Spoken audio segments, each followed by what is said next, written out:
Good afternoon, everyone. We are now in day 3 of the Democrat-led government shutdown. The Democrats continue to recklessly hold the American people hostage over their demands to give illegal aliens free health care. Republicans are fully unified behind passing nonpartisan clean funding bill, the exact same bill that Democrats approved back in March to reopen the federal government. But those same Senate Democrats are now voting against this clean funding bill and keeping the people's government closed. I understand Democrats will have an opportunity very shortly here to change course, and we hope that they will. There are significant personal impacts on millions of Americans as a result of this current government shutdown. The 1.3 million men and women of America's Army, Navy, Air Force, Marine Corps, Coast Guard, and Space Force who serve honorably and put their lives on the line to defend us all are not being paid. Military families are already seeking out food assistance because of financial anxiety caused by this Democrat shutdown. According to new reporting from the Military Times, staff members at the Armed Services YMCA food pantry distribution location near Fort Hood in Texas found a line of military families stretched around the side of the building yesterday at 5 in the morning. According to the staff who work there, that is, quote, not happened ever. They've already had a 34% increase this week over past weeks. President Trump and Republicans fundamentally believe we have a sacred responsibility to protect and provide for our military families with the resources they need to thrive. If Democrats believe in this very simple premise too, they should end this shutdown immediately. Unfortunately, the severe impacts of the Democrat shutdown extend beyond our troops. Nearly 7 million mothers, infants, and low-income families who rely on government-run food assistance will be in jeopardy if the WIC program runs out of money in the weeks ahead.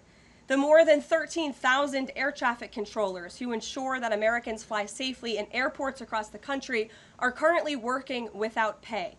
The National Flood Insurance Program is in danger of lapsing, which could leave families without necessary help if a disaster strikes, and we are in the middle of hurricane season. Critical services offered at Social Security field offices are reduced for senior citizens and disabled Americans. Helpful transition assistance programs are not being provided for veterans who fought to defend our country and are now trying to re-enter civilian life. The economic consequences of this shutdown are piling up every day. Policymakers, markets, and even the Federal Reserve are flying blind at a key juncture because BLS and BEA data are on hold until the government reopens. Democrats shutting down the federal government to give health care to illegal aliens could lead to lower growth and higher unemployment rates for Americans. According to a new memo from the Council of Economic Advisors, the U.S. economy could lose $15 billion of growth domestic product each week. Every single week, the Democrat shutdown extends, with a month-long shutdown leading to an additional 43,000 unemployed people. Small businesses are likely to encounter delays in receiving federal loans. Mortgage applications will likely shrink. And just this morning, Business Roundtable, an association of more than 200 CEOs of Americans' leading companies representing every sector of the U.S. economy, put out a statement urging Congress to pass the clean CR that will once again come before them in the Senate floor in just a few moments. Quote, a fully functioning government is essential for American businesses, workers, and consumers, while policymakers continue working on a full-year funding package and other pressing issues. Again, that is a quote from the Business Roundtable. What's clear is that the Democrats' actions account to an intentional sabotage of our country and our people by shutting down our government. This madness must end.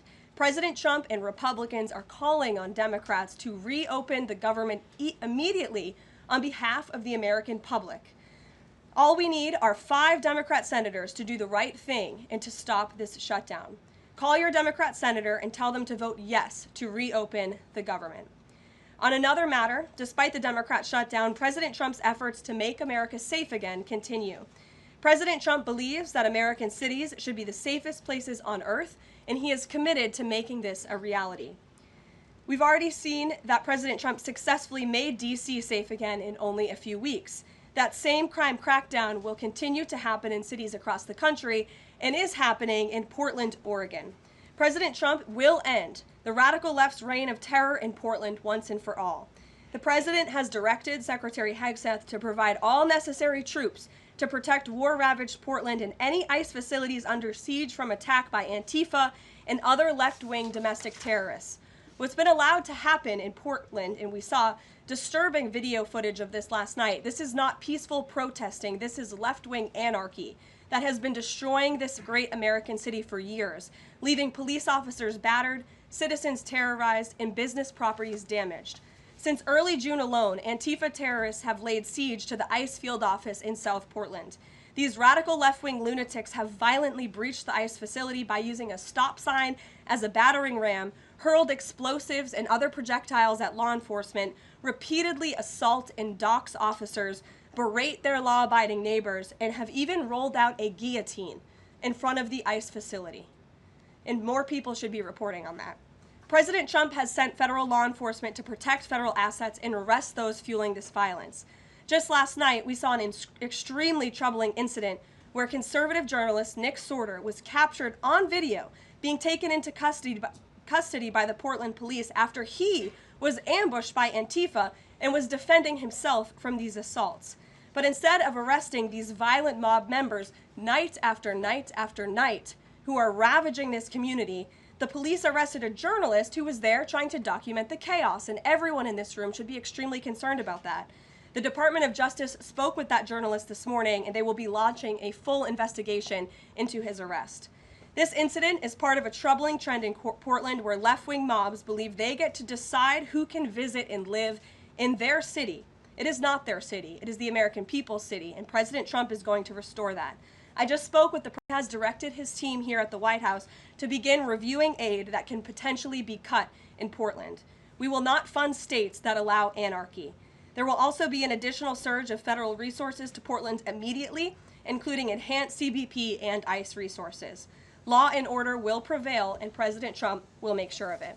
With that, I'll take your questions, and we will begin today's briefing with our new media seat, Amanda Head from Just the News. Amanda, thank you for being here. Thank you, Caroline.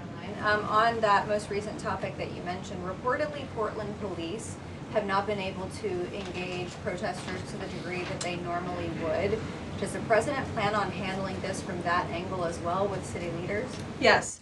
From our understanding, in the law enforcement that we have here in the Homeland Security Task Force, I spoke with them this morning, and what they're seeing is that unfortunately, local police has been restricted from responding or cooperating at all with federal authorities, which is completely absurd. We have surged federal law enforcement personnel to this city to restore law and order and to work alongside local law enforcement. And we've seen the benefits of this in Washington, D.C., and all of you live here, so you can agree Washington, D.C. is and feels much safer because of the cooperation between federal and local law enforcement. They can and must be working together, and we think it's despicable that these local elected officials who swear an oath to protect their people are preventing law enforcement from doing their jobs on the ground. So that's why the president has directed his team here at the White House, and they are already on it to look into how we can cut funds. And the president wants to work with anyone. If the mayor of Portland were to call him right now and say, "Mr. President, please help us," I am sure the president would be willing to do that. He is genuinely serious about wanting to restore order in America's cities. But it's become apparent that the local and elected officials in Oregon do not feel the same, and that's very unfortunate for the people who live there. And then one more question on the government shutdown. Should there be some type of scheduled layoffs to maybe entice Democrats to come to the table, like every hour another agency, another 100 pink slips? I'm sure Russ Vought has a list of folks ready to go. Well, look, the Office of Management and Budget, as we've said repeatedly, is working with the agencies and our cabinet secretaries to identify where cuts unfortunately can and have to be made. And again, we understand there's another vote happening on the Senate floor in an hour. Maybe if Democrats do the right thing, this government shutdown can be over. Our troops can get paid again. We can go back to doing the business of the American people. But if this shutdown continues, as we've said, layoffs are an unfortunate consequence of that. And Russ Vought has been in contact with our cabinet secretaries at their respective agencies to discuss that. Thank you, Amanda. Kelly. How would this administration define what makes a Democrat agency, which agencies, and what constitutes being a Democrat agency? I think this administration has been very clear, Kelly, that we're not going to tolerate waste, fraud, and abuse in our government. And we've also been very clear to point out when agencies or when programs do not align with this administration's values of putting our country first. You've seen that with USAID and in various other cases where there's been cuts made or funding has been slashed. And so, again, unfortunately, we're having to do a massive review of the bureaucracy to be good stewards of the American taxpayer dollar. And it's the Democrats who have forced the White House and the president into this position by voting to shut the government down. You've talked about thousands likely layoffs coming. Do you have an update on the timeline for that? How quickly, and if the government is restored to funding and back in operation, will that list of potential layoffs still be on the table? Look, as I just stated, the Office of Management and Budget is in constant communication and contact right now with our cabinet secretaries and agencies across the board to identify, unfortunately, where layoffs have to be made and where cuts have to happen. But again, the Democrats have an opportunity to prevent this if they vote to reopen the government. That is all this administration and the president is asking for. Vote for a clean, continuing resolution to keep the government open. Peter. Thank you, Caroline. During the campaign... Thank you, Peter. I was raised to say thank you in the White House briefing room. During the campaign, President Trump said that he did not know anything about Project 2025. Now he knows about it. Is that the blueprint for shrinking the government? Look, the blueprint is what the president and his team and his cabinet secretaries ultimately decide. And the president trusts his cabinet secretaries to identify where there is waste, fraud, and abuse. We pointed out this morning, or Russ Vogt tweeted about this morning, a Chicago rail project that was canceled. We paused $2.1 billion in Chicago infrastructure projects, specifically the Red Line extension and the red and purple modernization projects. And it's because the administration is concerned that the Biden administration was handing out taxpayer dollars to pay for this construction based on DEI. DOT is reviewing the race-based contracting on unconstitutional grounds, and in the meantime, the Department of Transportation funds for these projects are on hold. So I guess this answers both of your questions. This would be an example of that. And just because there's so much shutdown talk, something different. What do you guys think about the NFL's decision to name Bad Bunny as the Super Bowl halftime performer, somebody who has not scheduled shows in the U.S. because he says that he's worried that ICE is going to come and arrest his fans? Well, look, I know there are many in this room who are very anxious to hear the president's response to Bad Bunny being the halftime show, so I won't get ahead of him. I won't reveal what he feels about this. Next time you all ask him a question, you're welcome to do that. I have my own feelings on that, but that's not what I'm up here to talk about. As far as ICE being at the Super Bowl, as far as I'm aware, there's no tangible plan for that in store right now. However, of course, this administration is always going to arrest and deport illegal immigrants when we find them. If they are criminals, we're going to do the right thing by our country. Kate. Did the president and Russ Vogt decide yesterday in their meeting which cuts they wanted to make to agencies and which ones would be permanent? Again, I've kind of answered this question a few different times now. It's been asked in a few different ways. Their discussions continue between the Office of Management and Budget and cabinet agencies across the board, and they are actively identifying where these cuts and these layoffs have to be made as this government shutdown hopefully does not continue. And on Hamas, the president said that if Hamas rejects the proposal, that Netanyahu would have his full backing to finish the job. A UN report found that Israel was committing genocide in Gaza. Does the president have concerns about the civilians being killed, the worsening humanitarian crisis, and are there limits to what the White House would support when it comes to Israel's actions in Gaza? Look, the president has deep concerns about all of the atrocities that have taken place in the Middle East over the past few years. It's deeply unfortunate that he inherited this mess from the Biden administration. If you all recall, under President Trump in his first term, the Middle East was on a pathway for peace and prosperity. There was the historic signing of the Abraham Accords. Israel was on a path to normalization between Arab and Gulf nations, and we hope that can continue.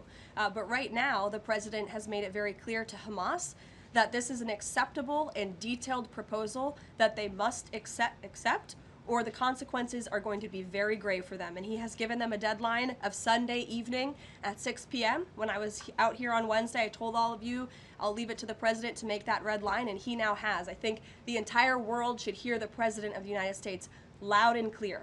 And Hamas has an opportunity to accept this plan and to move forward in a peaceful and prosperous manner in the region. And if they don't, the consequences, unfortunately, are going to be very tragic. Michael. Thank you, Caroline. Has the president declared war on international drug cartels? And if so, or if he will, does he feel he needs congressional approval? As the White House has said many times, the president has directed these actions, these strikes against Venezuelan drug cartels and these boats, consistent with his responsibility to protect the United States interests abroad and in furtherance of the U.S. national security and foreign policy interests. This is pursuant to his constitutional authority as commander-in-chief and the chief executive to conduct foreign relations. In each of these cases, Michael, the vessels have been assessed by the U.S. intelligence community to be affiliated with designated terrorist organizations engaged at the time in trafficking illicit drugs to our country. The president has been very clear, dating back to the campaign trail, that he is always going to do what's in the best interest of the American homeland. And he also promised the American people he was going to end the drug epidemic that has taken far too many American lives. And you're seeing those actions play out almost every single day here. Last question on the shutdown, Caroline. Hakeem Jeffries has said that President Trump is in the Presidential Witness Protection Program since the shutdown has begun. What's the White House's reaction to that? That's just more ridiculous fodder from Hakeem Jeffries. As you all know, because you're here every day, the president is literally working around the clock right now. I think he has a swearing-in ceremony, or he already did. He has several meetings on the books today. He literally works 24/7. Anyone who works in this place or covers this place, as you all do, knows that to be true. And Hakeem Jeffries and the Senate Democrats should get back to work in a few minutes and vote to reopen the government. Emily. Thank you, Caroline. You spoke earlier about the energy and infrastructure projects that Director Vogt paused. Will the White House agree to restore that funding as part of a deal to end the shutdown? Well, I won't make any agreements here. Senate Republicans are talking with their colleagues on the Democrat side, but right now, Russ Vought is doing what he's been tasked to do in the midst of this government shutdown. Need to be temporarily halted or need to be canceled, and Chicago is just another example of that. Caroline? Go to Libby in the back. Thank you, Caroline. I have two questions for you. One on the FDA, but first on the shutdown. Sure. Will the administration, if this government shutdown ends, still move forward with firing thousands of federal workers? Look, as I've said repeatedly, Libby, right now we want the government to be open. Layoffs are an unfortunate consequence of a government shutdown, and it's something the administration is examining. If the government is reopened, we're going to get back to doing what we were doing last week and the week before, working on the issues that the American people care about. And then on the FDA, they just approved that new abortion pill, and it's causing a lot of uproar among Republicans. What is the president's response to that, and does the administration plan to have that FDA approval? Well, the Secretary of Health and Human Services, Bobby Kennedy, has put out several statements on this. HHS's decision, it's not an endorsement of this drug by any means. They are just simply following the law. And as they put out in their statement, by law, the Secretary of Health and Human Services must approve a generic drug application if the application demonstrates the generic drug is the, quote, same as the brand name drug. Generic applicants are not required to submit independent evidence proving safety and effectiveness. As such, FDA's decision to approve a second generic version does not address the merits of the current safety program. HHS is reviewing adverse effects to ensure that FDA's required safety program for the drug is sufficient to protect women. This safety review equally applies to generic versions of this drug. So FDA and HHS are following the law. It's, again, not an endorsement of the drug itself. Mary.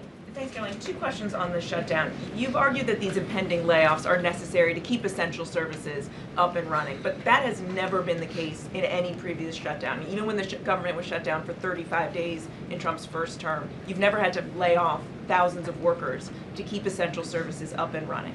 So why are layoffs now necessary in this shutdown? Because we have an administration and we have a president who are wholeheartedly focused on restoring fiscal sanity to our government and doing the right thing by the American taxpayer. We are $37 trillion in debt, and the federal government is currently shut down. There is no more money coming into the federal government's coffers. And as you've also seen since the beginning, in January, this administration is focusing on waste, fraud, and abuse. And so Democrats have given this administration an unenviable choice to have to take a look at the balance sheet and identify where these cuts and layoffs can be made. And you just said this is an unenviable choice, that this is an unfortunate consequence, but the president has described this as an unprecedented opportunity to lay off additional workers. He's posted a video likening Rust's vote to the Grim Reaper. So which is this? Is this an opportunity to fire more workers or an unfortunate consequence? Look, the president likes to have a little fun every now and then, and I think both things can be true at the same time. The Democrats have given the administration this opportunity, and we don't like laying people off. Nobody takes joy in that around here, and if you think that, then I think that's very sad. You view the White House and our staff as wanting to put people out of work. Nobody wants to do that, but sometimes in government you have to make tough decisions. Carrie. Going back to Portland, as far as the city council there is concerned, they appear to be very sympathetic towards the protesters over at the ICE facility. Is the White House considering invoking the Insurrection Act over in Portland? Is that something they are considering also? As far as the Portland City Council is concerned, are they looking at the members there who are appear to be helping out the protesters as far as suggesting to get burner phones, et cetera, et cetera? That's not something I've heard that's under consideration or discussion at this time. Caroline, who's ever yelling in the back? Go ahead. Me. Sure. Thank you. Bianca Gracia here, and I have a question. This week, the Democrats have chosen illegals over hard-working Hispanic Americans during Hispanic Heritage Month, causing the White House to cancel the celebration with the president. Is the president open to letting the Hispanics, who overwhelmingly voted for him, have their own fiesta in the White House lawn opposed to the fancy, you know, we don't need fancy schmancy, right? You can give us the backyard and we'll fill it all in and have in our own fiesta. Is the president open to that? I had no idea she was going to ask that question. I just want to preface that. I've never met you. I just want to say that, but welcome to the briefing room. I love your energy. I can't personally unilaterally promise the South Lawn grounds. We have some construction going on out there, but I know that everyone here views it as very unfortunate we had to cancel or hopefully just reschedule the Hispanic American Heritage Month event, and it's because we are working around the clock during this government shutdown. When the Democrats vote to reopen the government, that event will be back in the planning stages. You're welcome. Brian, go ahead. Thank you very much. Welcome to the briefing room, by the way. I was with the Secretary of War and the Attorney General in Memphis just the other day as we were going to a command center. And I noticed a billboard along the highway that said, "Memphis welcomes the National Guard." Now, what is your message today to Democrat mayors watching us right now that suffer from TDS and they cannot get Trump out of the way to saving their city, Portland being one of them? They should do the right thing by their citizens, Brian. They should call the president, they should call the White House and say, we want to work with you. And in Memphis, we are seeing some cooperation. As you saw from that billboard, the people of Memphis are loving this, and they are very grateful for the federal government's efforts. And federal law enforcement is there. We're working alongside local law enforcement. We'd like to see it ramped up a little bit because we want to make progress, and we want to arrest as many bad criminals as we can. Since Monday, I do have some updated statistics from the Homeland Security Council this morning. Since Monday, 153 arrests have been made in Memphis, including 5 gang members. 48 illegal guns have been seized, and 5 missing children have already been recovered. Last night, 60 arrests were made and 21 illegal firearms were seized. Arrests from last night include a suspect wanted for rape of a child under 13, first-degree murder, breaking and entering, aggravated assault, illegal drug possession, and many more. So we continue to see good results coming in through Memphis, and the president is very excited about making Memphis safe again. In the blue. Thank you. At the top of the briefing, you made a statement about that the Democrats are interested in giving health care to illegal immigrants. Yes, they are. U.S. law already prohibits that. It's a 1996 law saying that they cannot give unauthorized immigrants any federally subsidized health care coverage through Medicaid, the Affordable Care Act, or the Children's Health Insurance Program. There seems to be a disconnect in the messaging. Are you denying that Medicaid money has never gone to illegal aliens in the United States of America?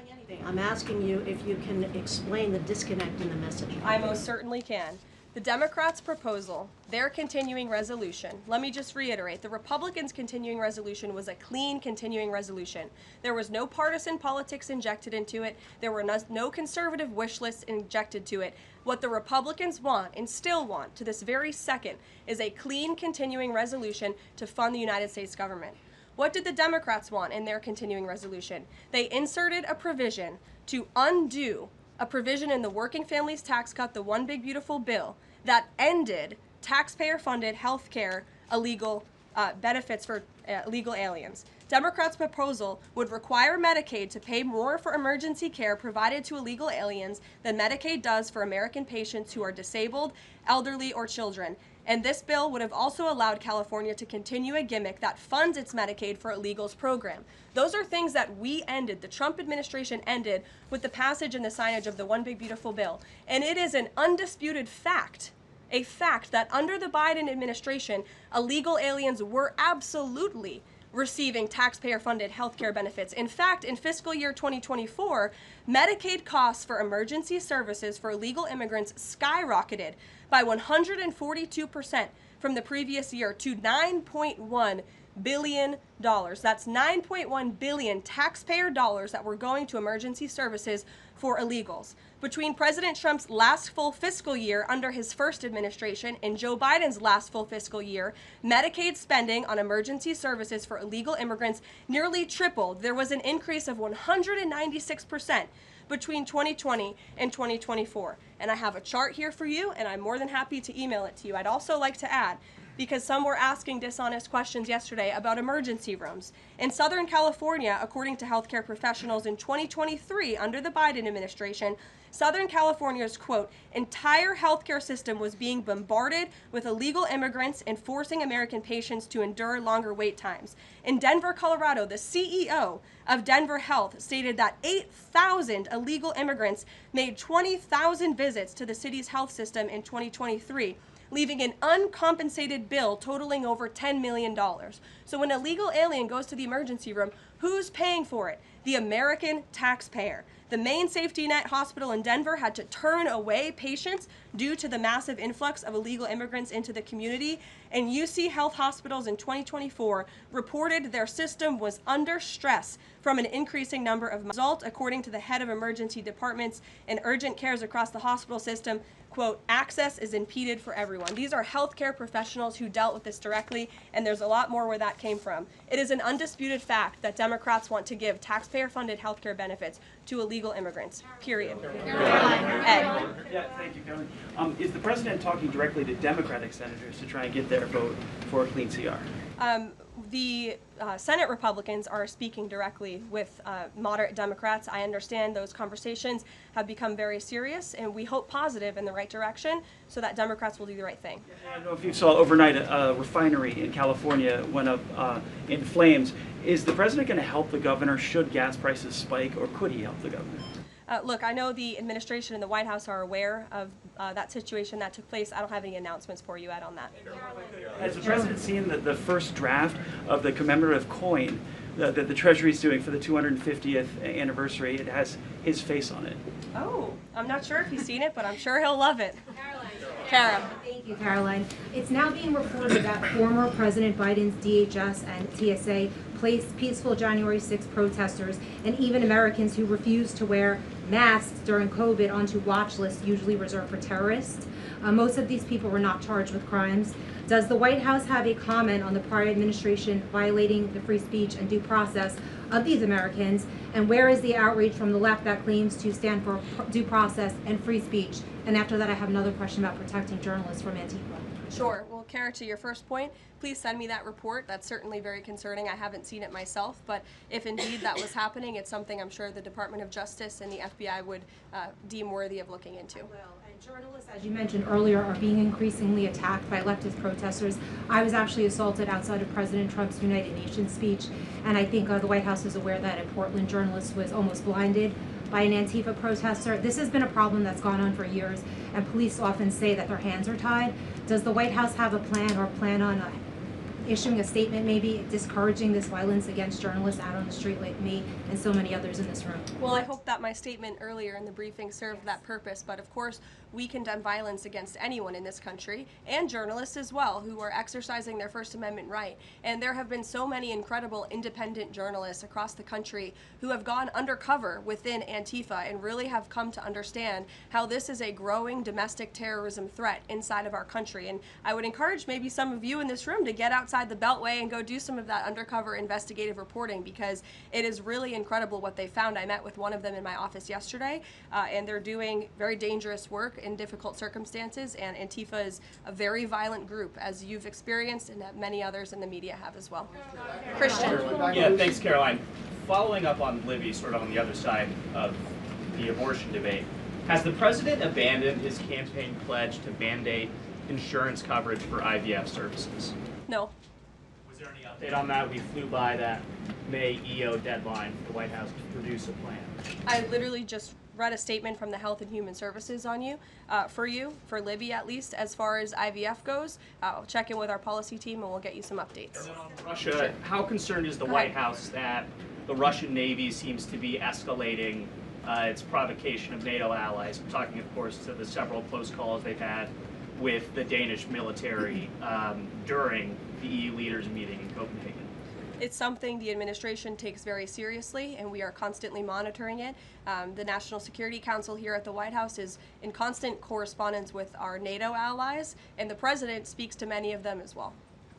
Yes. We've seen a spate of gun violence in this country, both mass shootings. We've seen this Michigan church that was attacked, children being shot in pews in Minnesota. We've also seen politically motivated assassinations of Minnesota lawmakers, Charlie Kirk. Has any of this made the president or the White House rethink gun safety prevention in this country? Either red flag laws, I know that that was a conversation in the first Trump administration, or is there anything on the table right now on gun violence? Of course, this is an extremely pressing issue for the administration in our entire country. It's deeply alarming to everyone here, the violence that we've seen taking place all over the country, the assassinations that have unfortunately, tragically taken place throughout the last several months. There are many discussions about how to prevent such violence and how we can ensure that law enforcement has the resources they can on the ground to not only respond, but again, to prevent such tragedies from taking place. If there are red flags with an individual in a community, that they are treated as an emergency, a public safety emergency, not just, turn a blind eye to. There's many other things we can do, but the administration and the president has always also made it clear he's always going to protect the constitutional right, the Second Amendment constitutional right of Americans to own guns. Would you advocate for Congress to pass a federal red flag law? Right now, they just incentivize states financially to have red flag laws, but I know Lindsey Graham has worked on this as a Republican. There are some Republicans that do support this kind of gun safety legislation. I don't want to get ahead of the president on any congressional action or any suggestion to Congress on that matter. Andrew. Thank you, Caroline. Two things. First, to follow up on something you said earlier about hospitals treating undocumented or illegal aliens. Is it the administration's position that hospitals should not have to treat people who come into the emergency department who are not here legally? No, that's not our position. Our position is that it's completely unacceptable that the Biden administration paroled and encouraged an invasion of tens of millions of illegal aliens into our country and then promised them free health care. And the Democrats are on the record repeatedly stating that they believe illegal aliens should have health care benefits, free health care benefits in the United States of America. So that is a recipe for a disaster. Of course you're going to encourage a mass illegal invasion of our country, which is exactly what happened. And we've seen the unfortunate consequence of that, where American patients are being put last, where American patients are having to wait in wait rooms, where grandmothers and grandfathers are waiting hours and hours for care because they're being put behind the line to illegal aliens. And we don't agree with that. We don't support that. That's why the administration is desperately trying to fix it and deport the tens of millions of illegal aliens that the Democrats and the Biden administration allowed into our country. And we'd love to continue doing that work so long as the federal government is reopened. And there are many federal law enforcement agents and officers right now who are working without pay. That's unacceptable. The Democrats need to reopen the United States government, and we hope that they will do the right thing on the Senate floor in just a few moments. Thank you, everyone.